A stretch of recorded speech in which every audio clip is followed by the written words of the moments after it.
बिस्मिल्लाहिर्रहमानिर्रहीम। हम जो आज एक्सरसाइज करने जा रहे हैं ये है 3.3 एक्सरसाइज, जिसमें जो है चैप्टर नंबर 3 की जो है हम फंक्शंस को डील करेंगे। तो पहला क्वेश्चन इसमें हमारे पास है 4a, सेट ए दिया हुआ है हमें, 1 2 3 4 मेंबर्स हैं और find the following relation in A. तो हमने ये जो 4 रिलेशन बताए हैं ये ए के लिए निकालने हैं। Also state the domain and the range for each of the relation. तो हमने डोमेन और रेंज भी बतानी है, तो इसे सॉल्व करते हैं। यहाँ सबसे पहले हम ए के साथ बाइनरी रिलेशन में लिखेंगे। बाइनरी रिलेशन का मतलब है कि हमने ए सेट को ऑर्डर्ड पेयर में लिखना है ए के ही साथ में। तो ये हो जाएगा 1 2 3 4 और इसको हम मल्टीप्लाई करेंगे 1 2 3 4 के साथ ही। ए क्रॉस ए निकलेगा।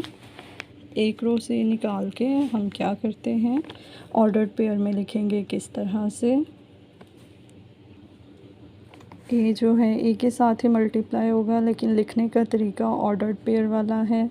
फिर 1 जो है वो 2 के साथ मल्टीप्लाई होगा, फिर 1 3 के साथ मल्टीप्लाई होगा। इसी तरह से 1 जो है वो 4 के साथ भी मल्टीप्लाई होगा।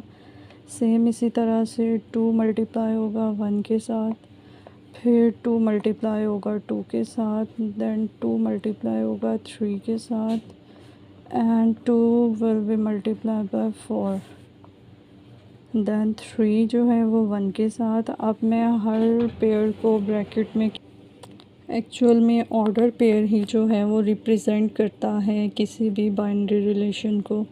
2 नंबर्स हैं, फर्स्ट वाले को हम x कहते हैं और जो सेकंड वाला नंबर होता है ये y होता है मेरे पास। तो इसी तरह से 4 की बारी आ गई है। 4 1 के साथ, 4 2 के साथ, देन 4 3 के साथ एंड 4 4 के साथ। 4 नंबर्स थे इसलिए हमारे पास 16 रिलेशंस बने हैं, 16 बाइनरी रिलेशंस बने हैं। अब हम दोबारा से क्वेश्चन की तरफ चलते हैं। तो क्वेश्चन में उन्होंने जो फर्स्ट पार्ट दिया है उसमें उन्होंने कहा है एक्स और वाई जो है वो इक्वल होना चाहिए। फ़र्स्ट रिलेशन में एक्स वाई बराबर होना चाहिए।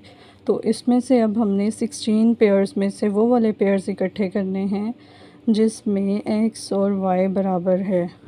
मीन्स के 1 1 2 2 3 3 एंड 4 4।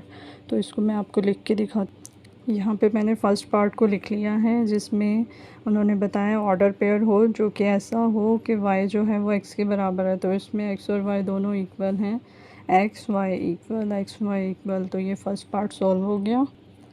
सेकंड पार्ट मेरे पास है कि ऐसा ऑर्डर पेयर लिखा जाए जिसमें जब y और x को प्लस किया जाता है तो 5 आता है। तो इन 16 पेयर्स में से मैंने वो वाले पेयर्स अलग करने हैं जिनमें जब मैं x और y को ऐड करूँ तो 5 हो जाए। Like 1 and 4 gives me 5, 2 and 3 and 3 and 2, then 1 and 4 and enough. इतने ही हैं, इससे ज़्यादा नहीं है। तो इनको मैं लिखती हूँ। यहाँ पे मैंने इस कंडीशन के अकॉर्डिंग जो है वो पेयर्स मुकम्मल कर लिए हैं। 1 4 5 2 3 5 3 + 2 5 1 + 4 + 1 5। यहाँ पे थर्ड पार्ट है जिसमें कंडीशन गिवन है कि x + y < 5 होना चाहिए। तो इसमें 1 + 1 अगर मैं करूँगी तो ये पेयर भी आ सकता है, ये पेयर भी आ सकता है, ये पेयर भी आ सकता है, ये भी एंड ये भी आ सकता है और इनमें से कोई भी नहीं आएगा। तो इसको भी लिख लेते हैं। यहाँ पे मैंने वो सारे पेयर्स लिख लिए हैं जो x + y < 5 की कंडीशन पे पूरा उतर रहे थे। अब चलते हैं लास्ट पार्ट की तरफ।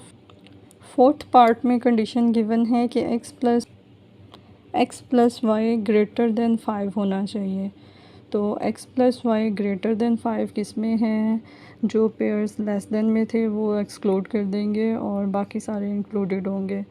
तो इसमें आ जाएगा 2 and 4, then 3 and 3, 3 and 4, 4 and 2, 4 and 3, 4 and 4, ये सारे इसमें आएंगे। तो लेट्स इसको लिखते हैं। यहाँ पे मैंने वो सारे पेयर्स लिख लिए हैं जो इस कंडीशन को सेटिस्फाई कर रहे थे, मींस कि x plus y greater than 5 होना चाहिए। तो 2 + 4 करेंगे 6, 6, 7, 6, 7 एंड 8। तो ये सारे नंबर्स 5 से बड़े आ रहे हैं। तो ये हो गया मेरे पास 4 पार्ट्स। अब मैं आपको बताती हूँ डोमेन और रेंज के बारे में कि ईच केस में जो है, ईच रिलेशन में डोमेन्स क्या हैं। जो x की वैल्यू है वो सारी की सारी डोमेन है। तो फर्स्ट रिलेशन के लिए जो डोमेन है वो 1, 2, 3 और 4 रहेगी। इसको कैसे लिखेंगे? इसको हम लिख सकते हैं D1 = 1, 2, 3 एंड 4। फिर इसी तरह से रेंज किस तरह से लिखी जाएगी कि फ़र्स्ट रिलेशन की रेंज क्या है, तो वो भी यही है। इसमें y की वैल्यूज़ देखेंगे 1, 2, 3, 4। तो इसी तरह से 1, 2, 3 एंड 4 ये आ जाएंगी हमारे पास। डोमेन और रेंज की वैल्यूज़ सेम आएंगी। दूसरे रिलेशन में अगर देखें तो डोमेन जो है वो 1, 2, 3 एंड 4 है, और जो रेंज है वो भी 4, 3, 2 एंड 1 है, मींस के सेम है। जब थर्ड वाले रिलेशन में जाते हैं तो डोमेन जो है वो 1, 2 और 3 है, और रेंज जो है वो भी 1, 2 एंड 3 है। तो तरतीब से आप लिखेंगे। जब हम जाते हैं हमारे फोर्थ रिलेशन में, इसमें डोमेन 2, 3 एंड 4 है, और रेंज भी जो है वो हमारी 2, 3 एंड 4 है। मींस के जब हम फर्स्ट में थे तब हमारे पास जो डोमेन थी वही रेंज थी, वही सारा पैटर्न आगे भी जा रहा है, लेकिन एक एक नंबर एक्सक्लूड होता जा रहा है। तो यहाँ पे ये हमारा क्वेश्चन कंप्लीट हुआ।